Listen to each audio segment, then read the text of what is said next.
aquilo que Paulo começou lá em Romanos 3, 21, ele vai praticamente encerrar o pensamento da justificação agora. Daqui até o capítulo 8, ele vai tratar dos efeitos dessa justificação, né? Abrindo parênteses no 7, que ele vai tratar um outro assunto. O que ele vai fazer?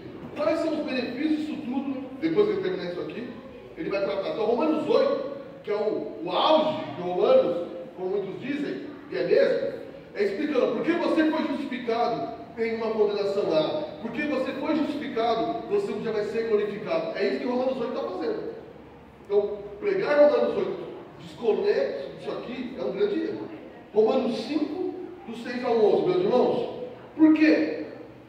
Cristo, quando nós ainda éramos fracos, morreu ao seu tempo pelos ímpios.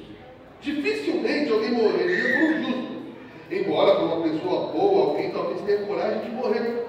Mas Deus prova o seu próprio amor para conosco pelo fato de Cristo ter morrido por nós quando ainda éramos pecadores. Logo, muito mais agora, sendo justificados pelo seu sangue, seremos por ele salvos da ira. Porque se nós, quando inimigos, fomos reconciliados com Deus mediante a morte do Filho, muito mais, estando já reconciliados, seremos salvos pela sua vida. E não apenas isso, mas também nos gloriamos em Deus, por meio do nosso Senhor Jesus Cristo, mediante ao qual agora recebemos a reconciliação. Senhor, nós oramos. Oramos porque nós cremos que a Tua palavra é a verdade, cremos que ela é suficiente para nós, agradecemos por ter ela, mas, Senhor, nós necessitamos da iluminação do Teu Espírito Santo para compreender a Tua palavra, para que eu possa pregar ela de maneira que honre as Escrituras e que meus irmãos possam ouvir, receber no coração e serem transformados. Nós dependemos do poder do Espírito para que isso aconteça.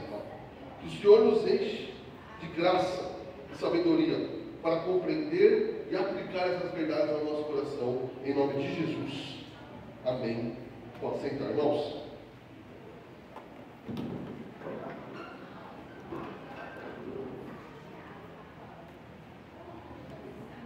Ontem, 7 de outubro, infelizmente, começou praticamente mais uma guerra. O conflito entre a Palestina e Israel, que dura há séculos e séculos. Quantos tratados de paz já foram assinados ali? E não deram nada. É muito tempo. Agora, pensa comigo. Como reconciliar dois povos que historicamente são hostis um ao outro? Hostil. Se você gosta de futebol, por exemplo, o jogador Salah do Liverpool, ele ameaçou a diretoria do Liverpool dizendo assim: se contratar um israelense, eu vou embora. O jogador israelense foi contratado pelo Paris Saint-Germain e o Hakimi não permitiu que ele viesse. Ele teve que ser contratado emprestado para outros não caminham. A gente não tem noção da hostilidade que esses dois povos têm. A gente fala de ser hostil ao argentino, mas nós é uma questão esportiva. Então, esse nível de hostilidade nós não entendemos. E nós achamos que seria muito fácil resolver isso, não é verdade? Chega lá, bate um papo e está resolvido. Mas não é assim. Tanto que o Ocidente mais arrogante, né, Inglaterra e Estados Unidos, todo mundo já tentou fazer algum tratado de paz que resolvesse essa briga. E dura nada o tratado de paz. Parece o jogo da paz que teve uma vez no Brasil e acabou em briga entre os jogadores e a torcida. Por quê? Porque, apesar de haver uma hostilidade lá, há uma hostilidade também no mundo. Nós somos pessoas hostis muitas vezes.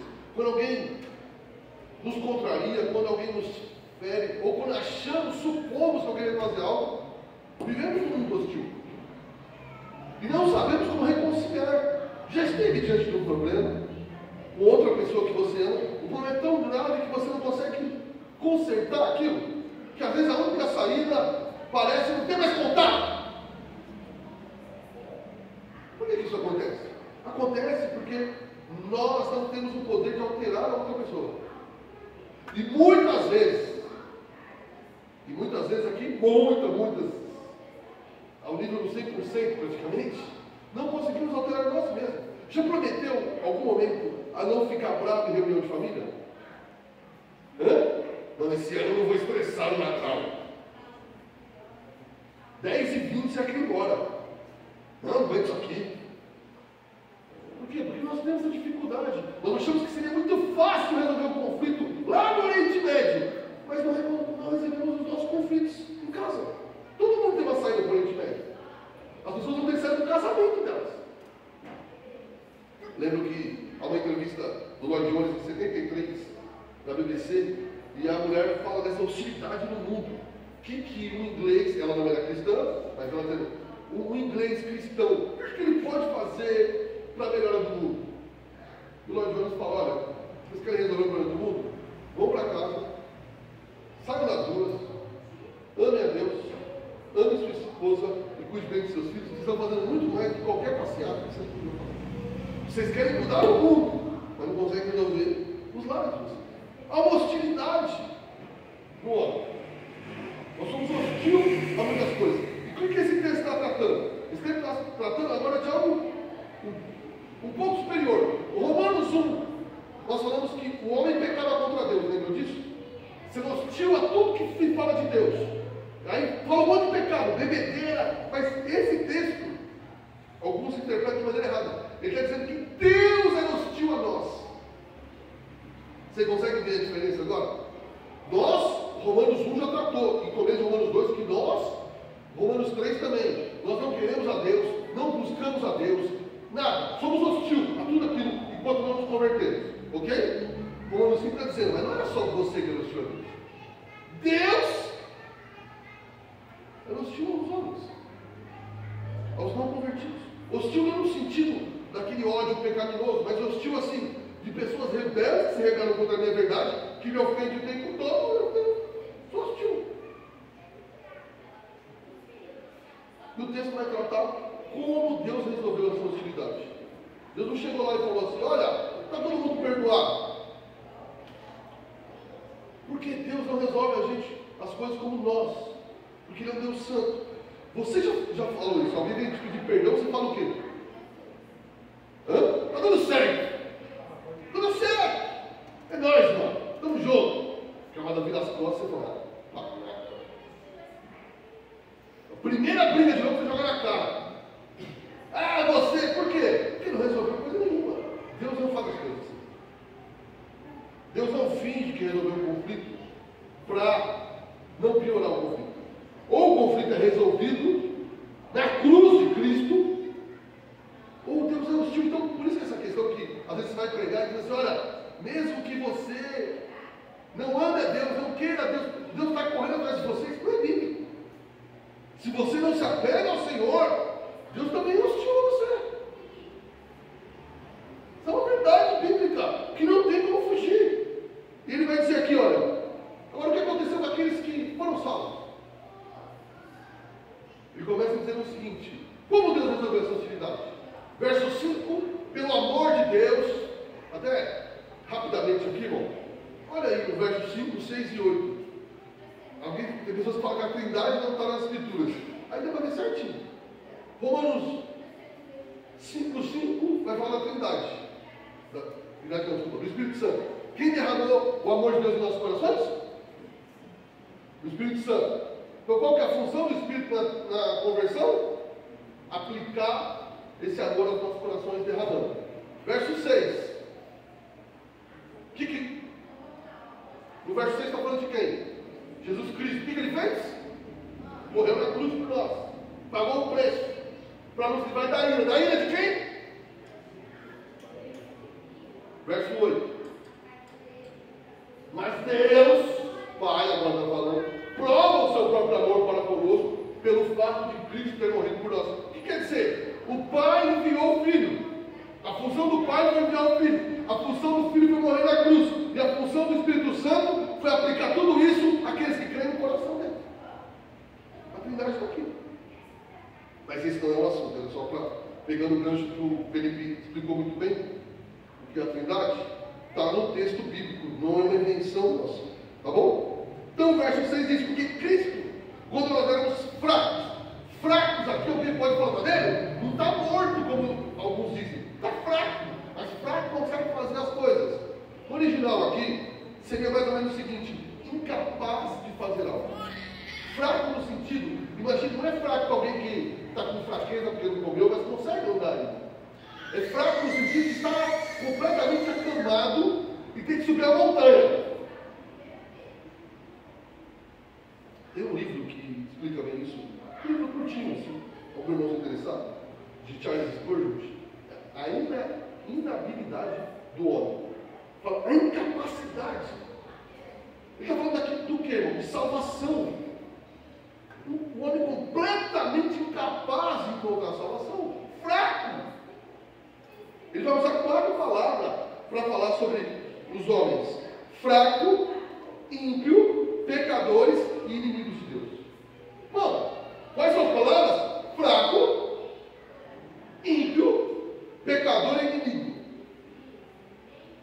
Não é isso que se ouve por aí. Você é a coisa mais linda desse mundo. Mas não é isso que a Bíblia está dizendo. Enquanto o homem não crê no Senhor, ele é tudo isso. O texto vai nos levando a essa compreensão. E Cristo fez isso quando nós ainda éramos fracos, incapazes de encontrar qualquer caminho. Irmão, não é verdade que você diz assim, às vezes, eu estava procurando Deus e não, você não estava procurando coisa nenhuma. Você estava procurando alguma coisa que apaziguasse a sua mente. Mas Deus te encontrou. Por quê? Porque você era incapaz. Incapaz. Vamos pegar o exemplo do Lucas, filho do Léo. 8 meses? Você imagina. Alguns acham que a salvação a pessoa tem que querer e fazer algo, certo? Você imagina o seguinte. Você coloca o Lucas no berço e coloca a mamadeira em cima da mesa. E o menino começa a chorar, desesperado de fome, perder peso, e você fala o seguinte: não, porque não quer. Por que ele não está? Porque ele é incapaz. Assim éramos nós. Se Deus não fizesse a ação, nós nunca teríamos. Só que nós éramos mais incapazes do que o bebê. Eu estou dando um exemplo para ficar mais claro aqui. E aí Cristo veio e morreu quando nós éramos fracos. Depois ele diz, éramos fracos e morreu a seu tempo. Por que morreu a seu tempo? Morreu no tempo que o Senhor tinha programado. A história da redenção não é um parêntese, Jesus Cristo não é um plano B, que foi, é o tempo exato programado antes da fundação do mundo. Está tudo certo, está tudo dentro dos conformes. Morreu ao seu tempo, por que ele morreu? Pelos ímpios. Ele morreu para aqueles que não criam. Ele morreu por você enquanto você não cria. Ele não morreu por você depois que você, porque ele viu no futuro que você ia crer. Ele simplesmente fez a parte dele. Também não fez a parte dele no sentido assim, agora eu não sei quem vai se converter. Tem gente que acha que foi assim, Jesus morreu e vamos ver se dá certo. Não, ele morreu pelos seus. Pelos seus que ele alcançava. Essa é a verdade. Ele morreu pelos, mas quando os seus eram o quê? Ímpios, hostil, impiedosos, não amavam o Senhor, estavam em conflito com Deus. Jesus morreu por eles. Aqui, eles, irmão, aplica isso ao seu coração. Esse é o Evangelho. Jesus se entregou por você antes de você ter qualquer atitude para sua conversão. E se ele não te buscasse, você não faria nada. Nós éramos ímpios no sentido de alienados de Deus. Nós não sabíamos nada de Deus, não procurávamos a Deus, nem queríamos a Deus. Mas ele ainda continua. Agora, o verso 7 e 8, ele vai explicar isso que ele falou. Ele vai dizer, olha, dificilmente alguém morreria por alguém justo. por um homem bom, alguém morreria. Quer dizer, alguém podia morrer por alguém muito bom, mas é raro também. Agora, por pecadores, ele vai dizer no verso 8: mas Deus prova o seu amor para conosco pelo fato de Cristo ter morrido quando nós éramos ainda pecadores. Bom, você quer prova do amor de Cristo pelos seus, pela sua igreja? Para de olhar sua conta bancária, sua situação no casamento. Olha para a cruz do Calvário, que mostra o amor de Cristo pelos seus filhos. Não é o momento atual da sua vida, é a cruz do Calvário, que é imutável. Não estou dizendo que Deus não te abençoa nas pequenas coisas, não te abençoa, estou aqui por isso, mas o verdadeiro demonstração de amor, e amor aplicado, é a cruz. Dificuldades nós temos, Deus também nos abençoa, mas nós não podemos olhar para as circunstâncias, porque elas são mutáveis. Agora, há algo que é imutável: a cruz do Calvário. É para lá que você deve olhar, em toda a sua dúvida, em todo o seu medo, em todos os seus temores, se de fato você é um cristão. Se você não é um cristão, a cruz é uma sentença de morte. Quem não crê está condenado. Mas se você é um cristão, a cruz é um alívio. Não importa o momento tão difícil que esteja passando, um luto terrível, um desemprego, uma dificuldade, uma luta emocional, uma luta familiar, um abandono, uma traição. Eu olho para a cruz e sei que aquele sangue poderoso foi derramado por mim, e isso traz consolo ao meu coração. Irmãos, se a gente for para o cristianismo pós-moderno, de hoje em dia, o que é a prova de amor? Se eu fui o quê? Promovido. Não, você percebeu como que o cristianismo se tornou profundamente materialista? A prova de bênção é se as coisas financeiras melhoram. Não estou dizendo que Deus não abençoa muitas vezes a gente financeiramente, mas às vezes Ele pode também fechar com o prazo de saldo. Não quer dizer que Deus te ama. Se nós aplicarmos o que as igrejas pregam hoje sobre finança ao apóstolo Paulo, você vai achar que o apóstolo Paulo não é crente. Aplica, pega assim, ó. Você está bem financeiramente, sem luta na vida, aí Deus te ama. Pega isso e aplica no apóstolo Paulo. 5 naufrágios. Depois de naufragar, o que mais? Serpente mordeu ele. Ele diz: perseguição dos patrícios. O que é isso? Os judeus me perseguiam.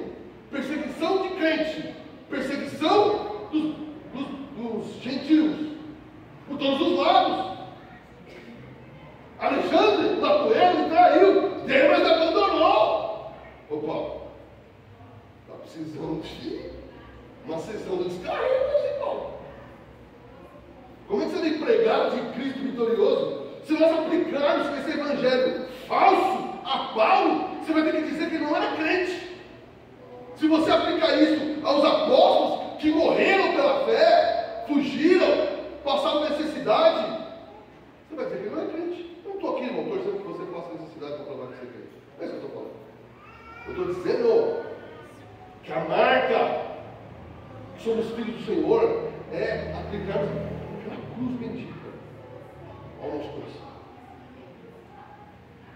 Se esse mundo entrar em colapso, parece que caminha para isso, a nossa segurança está onde? Na cruz do Calvário. É imutável, irmão. Ela não é movida pelo dólar, pelo euro, pela bolsa de Nova York e nem a Nasdaq. Ela está lá. Um evento crucial para nós cristãos. Ao mesmo tempo, eu repito, uma sentença de morte para todo o resto. Coríntios vai dizer isso. Cheiro de vida para uns, perfume da vida para uns, cheiro de morte para os outros. A mesma coisa.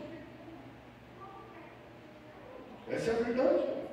Mas esse é o amor divino. Ele faz quando nós éramos pecadores. Você percebe que não tem obra aqui, não tem o que fazer. Ele faz enquanto as pessoas não queriam. Quando os homens eram pecadores, você. Aí está a prova de amor de Cristo. Não, é assim que a Bíblia retrata eu e você, tá bom? Qualquer outra não é verdadeira. É isso que ela diz ao nosso respeito. Que nós éramos pecadores, ímpios, alienados de Deus. Mas se você crê em Jesus Cristo, Cristo morreu por você, resgatou você do pecado, da alienação, te salvou, e a prova que Ele te ama não são pequenas coisas dessa vida, é a coisa maior de todas, que é a cruz. Paulo podia sofrer olhando para quê? Para a cruz. O autor de Hebreus diz que Jesus Cristo foi para a cruz olhando o pós-cruz.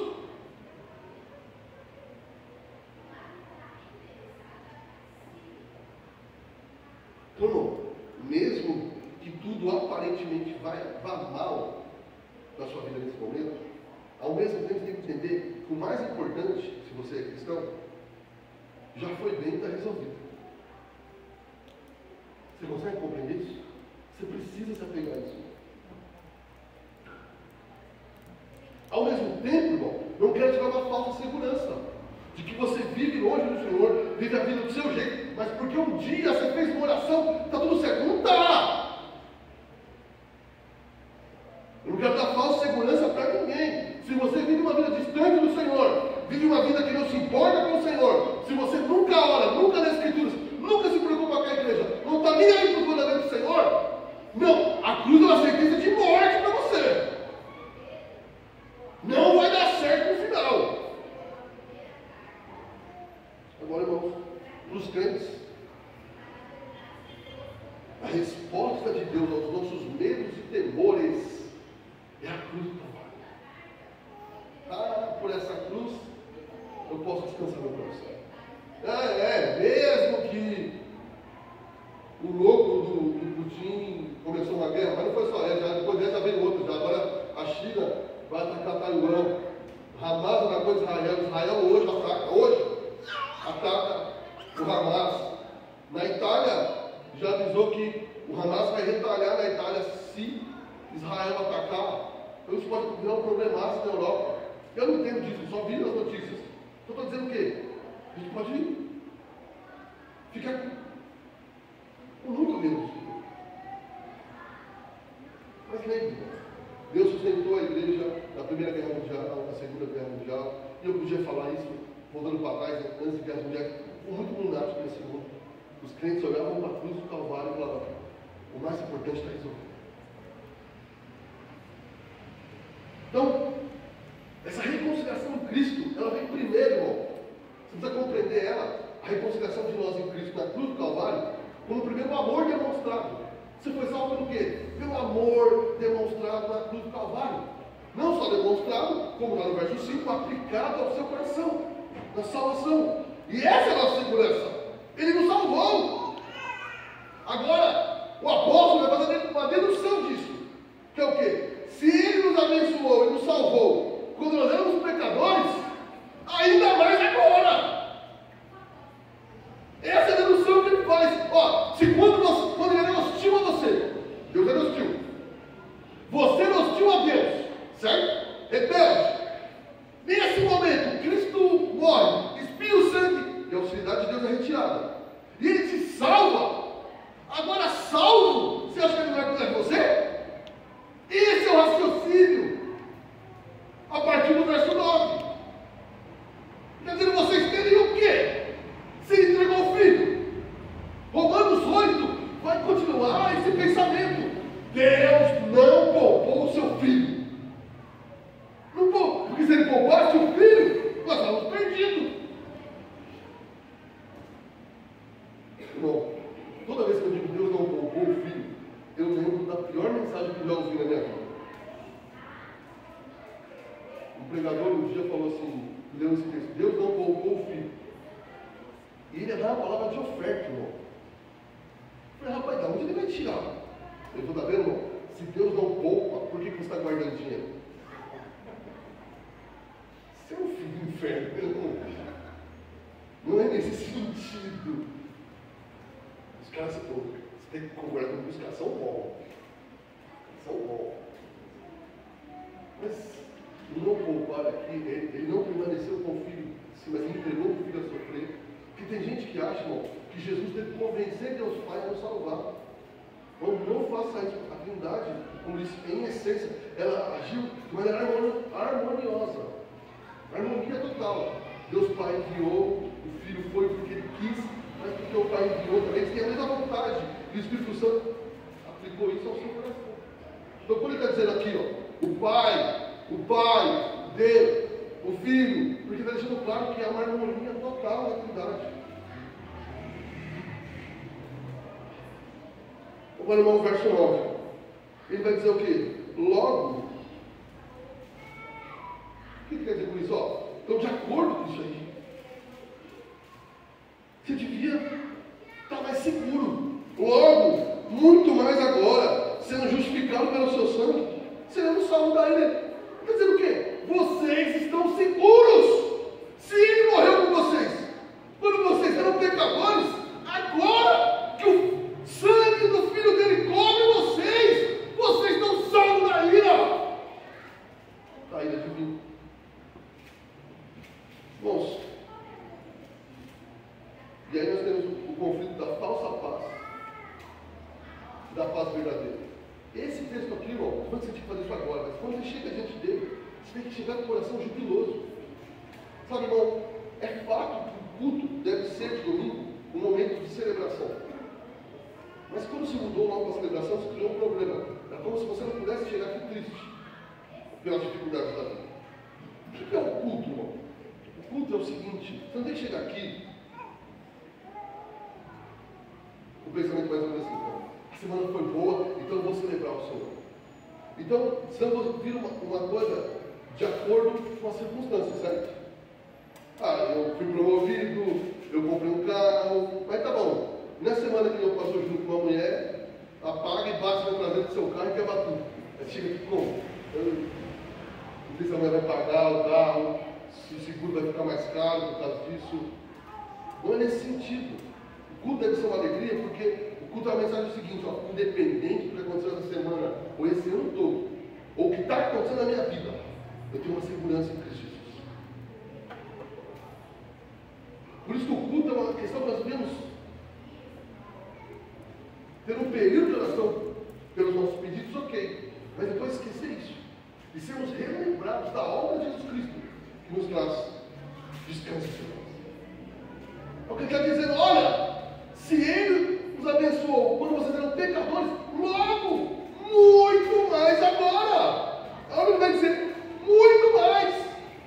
Vocês são muito mais abençoados agora, que o sangue de Cristo foi derramado por causa de vocês. Vocês estão salvos da ira, livres.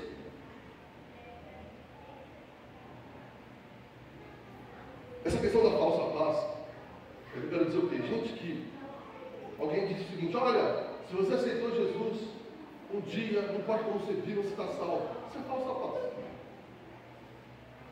Vou dar um exemplo bem simples.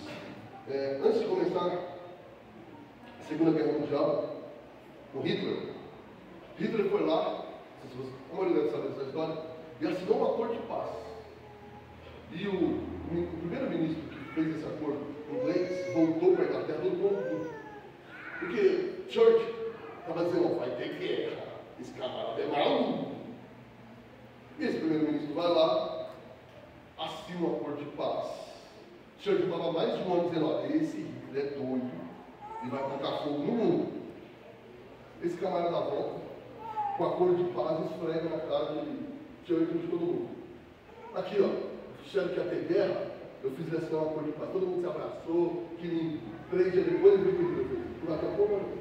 Enquanto se assinava o acordo de paz, os caras estavam cercando a Polônia já. Tem muita gente que é assim. Ela acha, porque ela vem de vez em quando no culto, ela ergueu a mão um dia, ela se diz cristã, ela tem um acordo de paz, ela não tem. É falso esse acordo. Bom, se você é mais velho que eu, você lembra que nos anos 90, essa guerra no Oriente Médio, Bill Clinton ganhou o Nobel da Paz. Vocês lembram disso? Por ter assinado um tratado de paz. E serviu para quê? Devia tomar o Nobel dele. Estou dizendo dizendo, irmão, que a mesma falsa paz que existe no mundo, tem gente que vive, não, eu estou seguro, eu tenho Jesus no meu coração. Você, depende de como você vive, você não está seguro. Não está seguro. Se você não tem vontade de conhecer o Senhor, de servir ao Senhor, de congregar com o Senhor, você não está seguro, está perdido. Falsa paz, você está mentindo para você mesmo. E já dizia o poeta que é sempre a pior mentira fazer isso. Mentir para si mesmo, se enganar. Quantas pessoas vivem assim, ó? Você vai falar de Jesus hoje para alguém, o que a pessoa fala? Ser sincero. Eu já conheço. Eu sou cristão. Eu não vou, não faço, não ligo, não estou nem aí, mas eu sou crente. Ela não fala com essas palavras, mas no fundo é o que ela fala. Tá bom, isso. E nós não podemos estar assim? Será que nós vamos só apontar para os outros? Será que nós não temos que ter temor e olhar e analisar nossa vida se temos de fato servido ao Senhor e amado ao Senhor?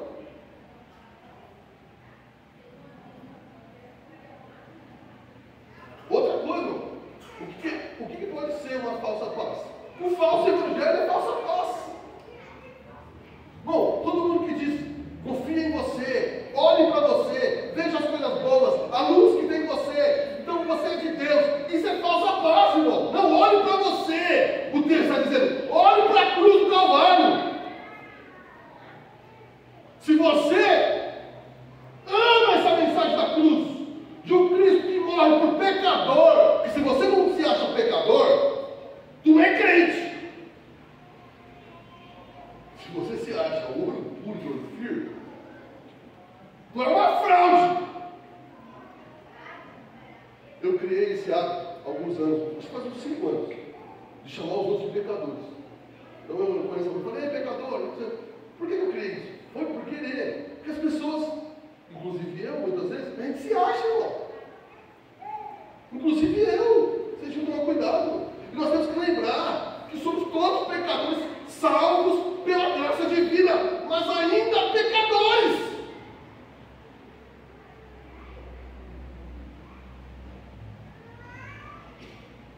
Como dizia Lutero, ao mesmo tempo, justo e pecadores.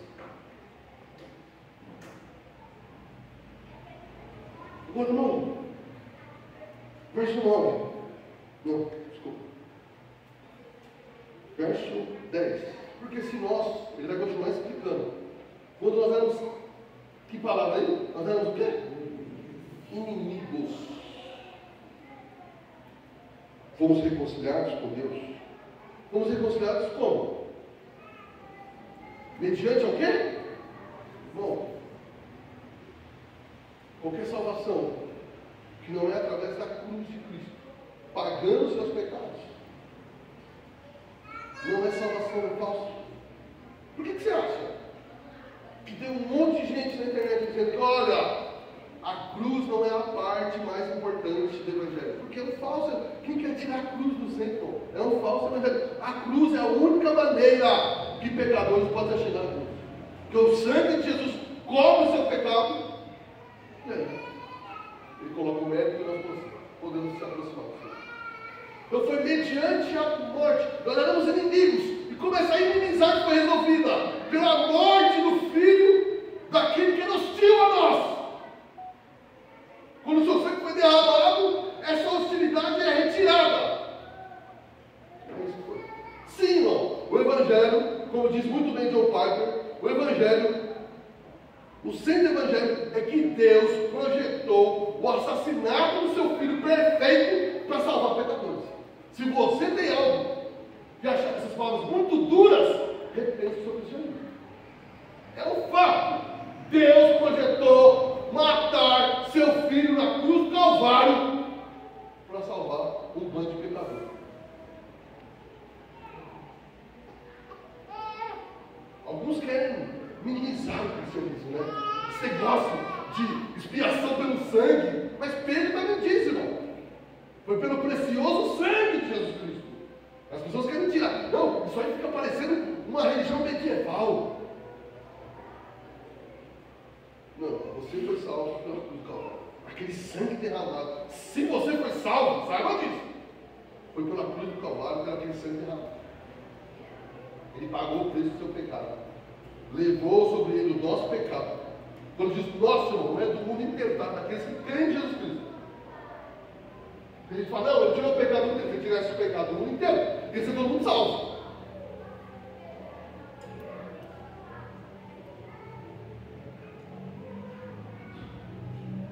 Por isso que ele vai dizer, irmão. Por isso que ele disse, no verso 5, que a esperança não nos decepciona. Ele fala, olha, pensa comigo. Vou tentar, irmão, de um jeito simples, resumir o que Paulo está dizendo aqui. Ele fala, olha, pensa comigo. Vocês eram fracos. Fracos no sentido que não podiam alcançar a salvação de vocês.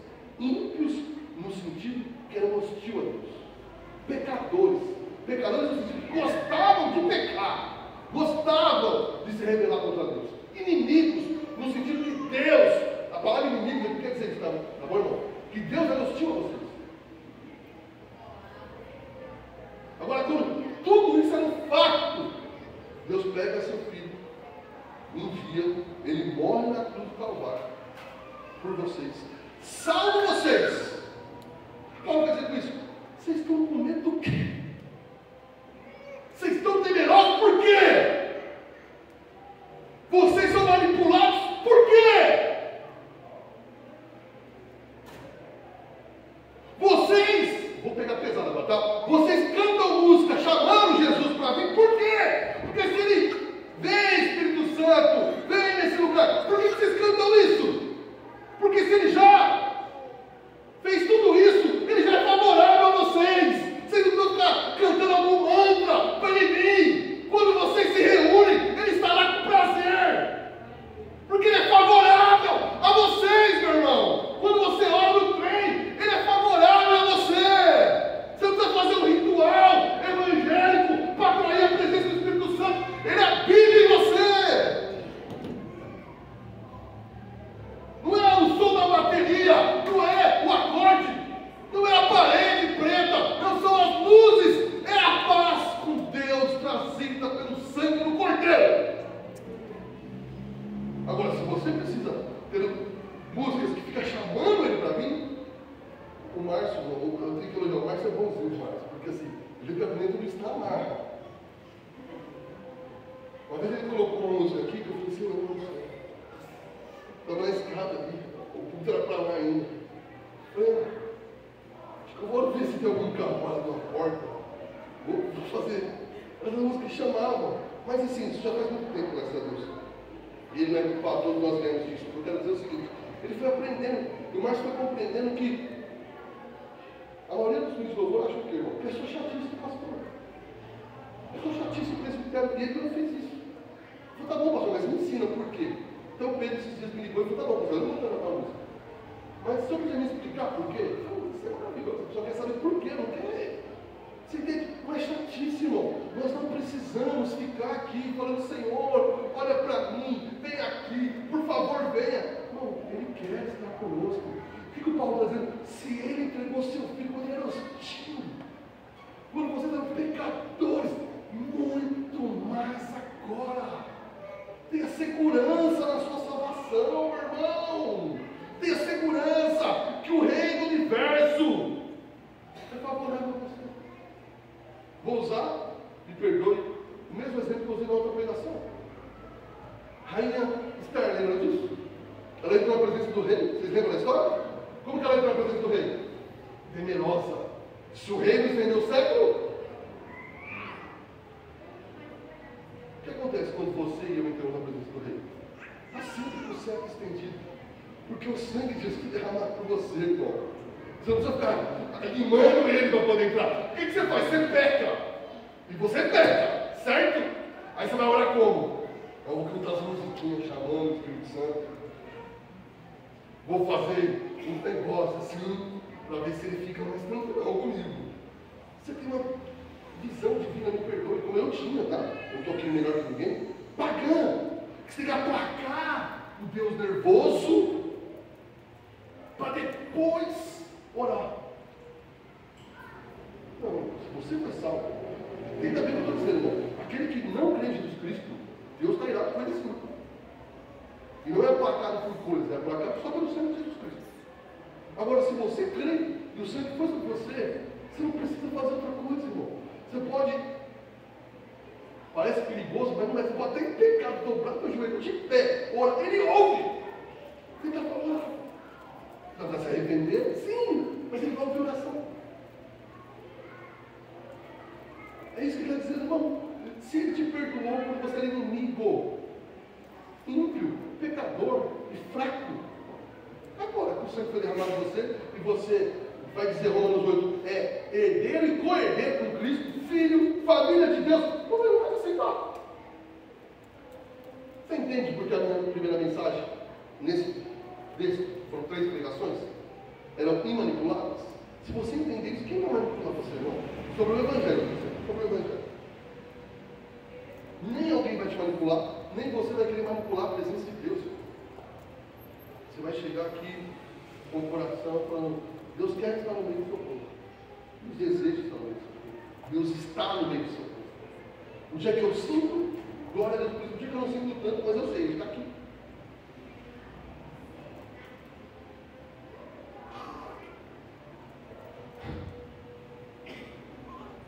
Verso 11. E não apenas isso. Ele vai dizer, ó, isso tudo já é maravilhoso. A segurança da sua salvação. Segurança! Mas não apenas isso. Mas nos gloriamos em Deus, que por meio de nosso Senhor Jesus Cristo, mediante o qual recebemos agora a reconciliação. Então, isso foi um projeto divino, da Trindade, de Deus Pai, Deus Filho e Deus Espírito. O Evangelho não foi algo de mente humana, ou um plano divino para salvar pecadores. E ele, entende a diferença daquilo que nós cremos e daquilo que muita igreja crê, irmão? Isso resume isso aqui. Deus simplesmente ele não desejou salvar todos. Deus quis salvar muitos e salva. Ele salva. Ele não é alguém que chega e fala assim, olha, quem quiser, vem aqui, não. Ele salva. Ele começa a obra e completa.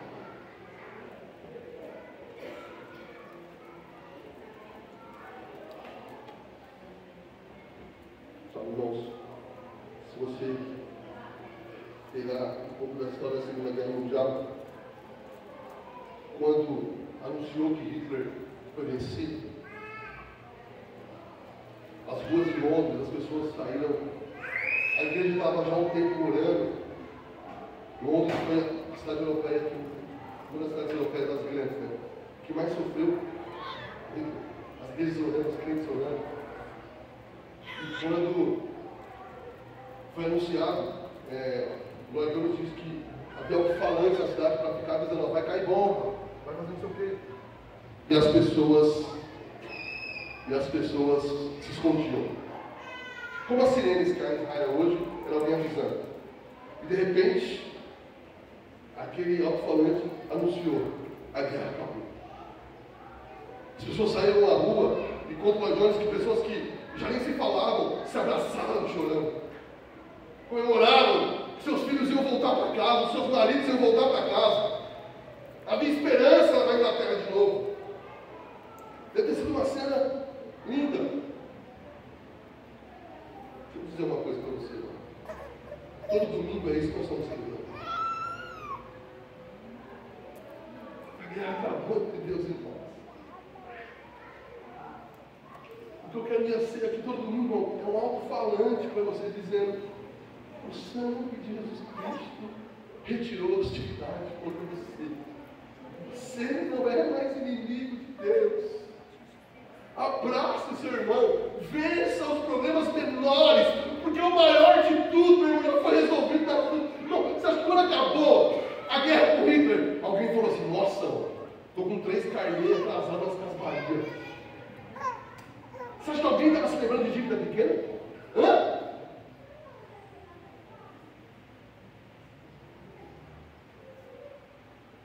Na reunião de domingo, eu tentando, os outros que vêm aqui na aula, tentando dizer para você: nós estamos anunciando uma verdade. Se você crê no Cristo, o sangue de Jesus foi derramado por você. abraça o seu irmão, celebre. Não importa o que aconteceu na semana, nem o que vai acontecer na semana futura. Deus é para voltar com você. Então, eu vou fazer um resumo aqui. Só que nós temos em 3 pregações. Você está em paz com Deus. Você tem acesso a Deus. Você tem acesso ao trono de Deus. E não somente nisso, você pode escolher a tribulação, porque a tribulação te gera perseverança, e a perseverança experiência, e a experiência esperança, que nunca decepciona, porque na esperança o Espírito Santo derramou o amor de Deus no nosso coração. Você ouviu que você foi salvo quando você ainda era pecador? Cristo morreu. Deus provou o amor dele assim. E se ele fez isso quando você era pecador, ele te ama muito mais agora. Então, irmão, que nós possamos ser aos crentes o alto-falante, dizendo: está resolvido, irmão. Cristo Jesus disse na cruz: está consumado. A sua salvação, se de fato você crê em Jesus, está consumado. Ele não é. Ele não é. Ele não assina falsos acordos de paz. Ele não é Hitler. Ele não é político. Ele não é Bill Clinton. Ele é o Rei do Universo. E se ele assinou um acordo de paz com seus filhos, que o sangue foi derramado, ele tem paz com Deus. E aos que não são cristãos, no seu alto-falante, crê em Jesus Cristo, você vai ter paz com Deus. Crê em Jesus Cristo. Eu digo, irmão, sabe, a doutrina da ira precisa ser compreendida. Se nós tiramos a ira de Deus, que é uma doutrina essencial, todo o resto vai estar indo. Mas você salvo do quê? Aí que vai entrar: seja salvo da tristeza, seja salvo da vida medíocre, seja salvo de outra coisa. Não, você foi salvo da ira divina, salvo do inferno, pelo amor divino. Aí o resto também Deus não pode salvar da tristeza. Pode, vai, fica tranquilo, vai. Mas não é o mais importante. Ele vai te salvar tanto da tristeza que um dia, no porvir, nem vai existir isso. Não vai ser nem pecado, nem tristeza. Nada disso.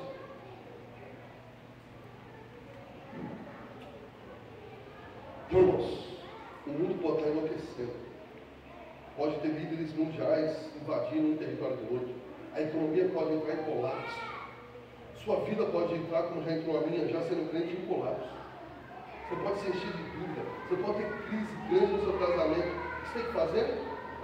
Ficar dizendo, como eu aprendi: não estou em crise, não estou em crise. Você não resolve. Já tentou fazer isso? Não estou doente, não estou doente. Não estou doente. Uma coisa de lunático, né? O que você tem que fazer? Olha para a cruz, calma.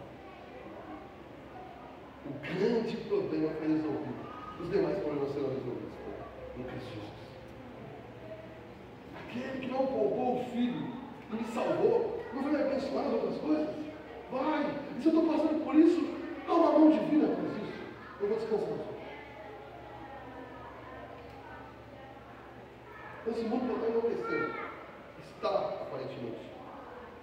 Mas não olhe simplesmente para os jornais, para as redes sociais.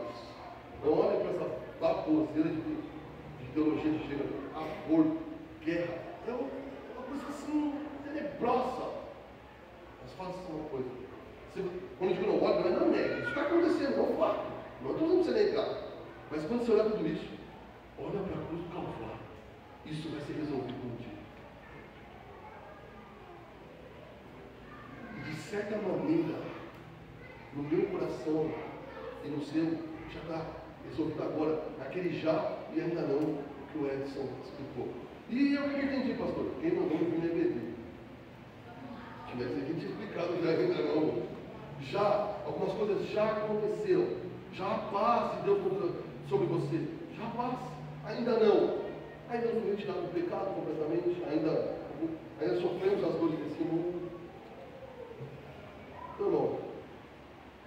Se você crê em Cristo, de fato, ama o Senhor, tem prazer em obedecer ao Senhor, saiba disso. Ele morreu por você.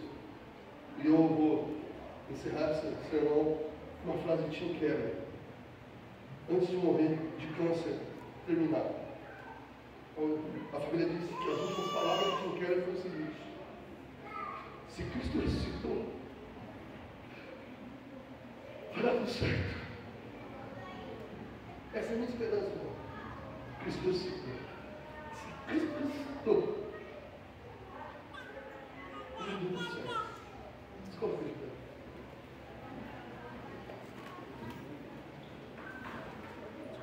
Se aquele sangue foi derramado por mim e por você, podemos ter paz com Deus, irmão. Eu te convido, irmão, agora, enquanto eles cantam, tem alguns problemas sérios na sua vida hoje? Leve em oração ao Senhor, agora, por 1 minuto ou 2, leve seus problemas em oração. Depois de levar em oração, adora o Senhor na canção, dizendo: Senhor, já entreguei meus problemas ao Senhor, agora eu canto, porque Tu és maravilhoso, e o maior problema foi resolvido na cruz do Calvário. Feche seus olhos, abaixe sua cabeça.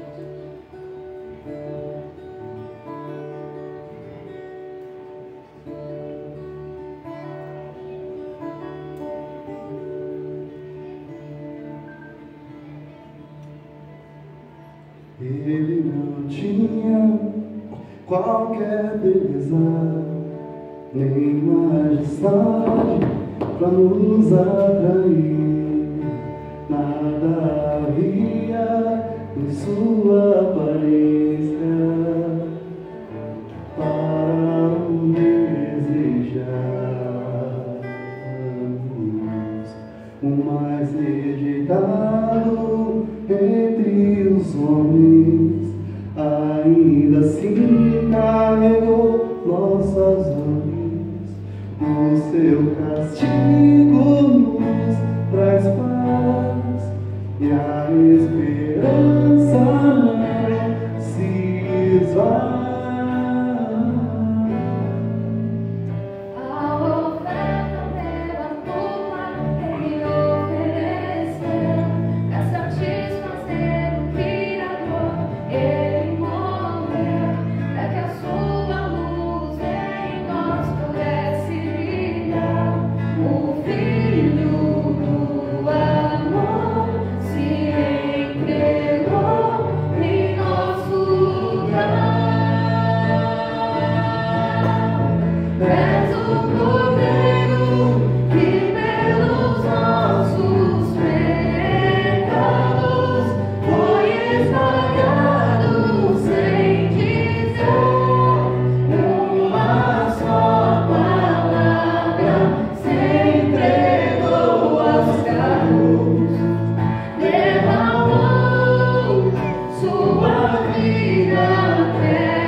Mas rejeitado entre os homens, ainda assim carregou nossas dores.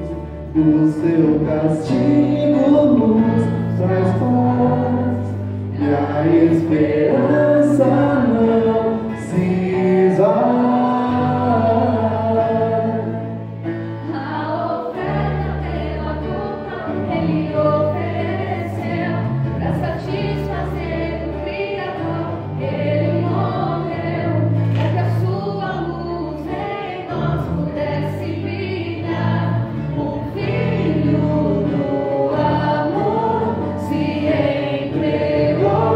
Em nosso lugar.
partiu e disse: este é o meu corpo que é hora por vocês. Façam isso em memória de mim. Lembra que ele fez isso quando nós ainda éramos pecadores. Ele se entregou. Ninguém tirou a vida dele, ele a deu por nós. Baseado nisso, na confiança nesse Cristo, nós comemos o pão.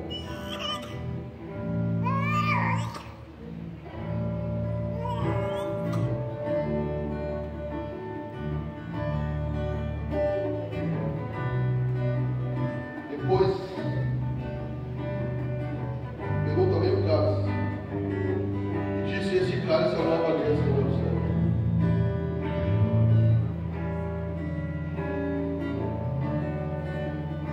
Nova aliança no meu sangue. O Senhor Jesus fez aliança conosco com esse sangue derramado. Precioso sangue de Jesus. Quando esse sangue foi derramado pelos seus, nós somos livres do pecado. O nosso pecado foi perdoado no Calvário, através do sangue do Cordeiro.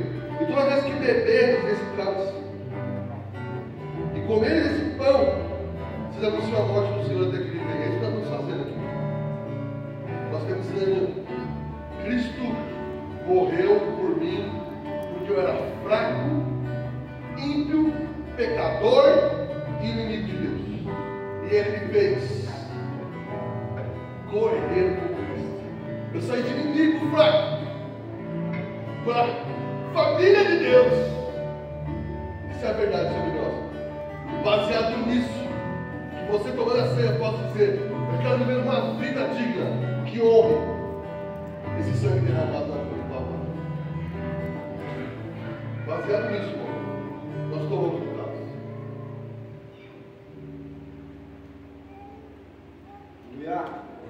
Glória a Deus.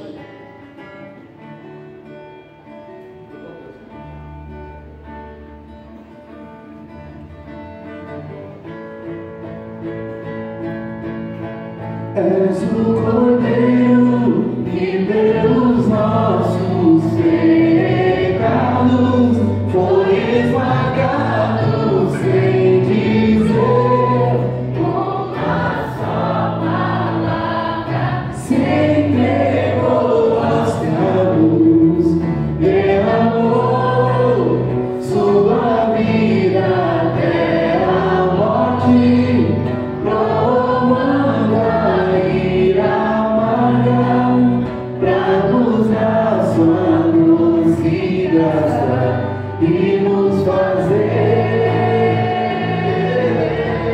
És o Cordeiro que pelos nossos pecados foi esmagado sem dizer uma só palavra. E se entregou aos cravos, derramou sua vida até a morte, provocando a ira amarga pra nos dar sua doce graça e nos fazer viver. Estamos orando, encerrando esse culto, Pai. Primeiro te agradecemos pelo teu sangue derramado. Mesmo pregando, mesmo ensinando, eu mesmo não tenho noção do tamanho da obra que foi feita por nós. Pai, que cada um dos meus irmãos aqui, cada marido, cada esposa, cada filho, cada pai, cada mãe, em meio aos problemas e aos dilemas da vida, Senhor, possa olhar para a cruz do Calvário, Senhor, e encontrar ali a resposta que tanto precisamos. Se apegar a essas verdades, que o Senhor fez isso quando nós éramos errantes, pecadores, fracos, muito mais agora que fomos feitos co-herdeiros com Cristo. E nisso, Senhor, nos alegrarmos, anunciarmos, encorajando nós, os crentes, encorajando um ao outro. Nós estamos em paz para com Deus e também cumprindo nossa missão de anunciar o Evangelho aos perdidos. O Senhor deu um dia abençoado dos meus irmãos.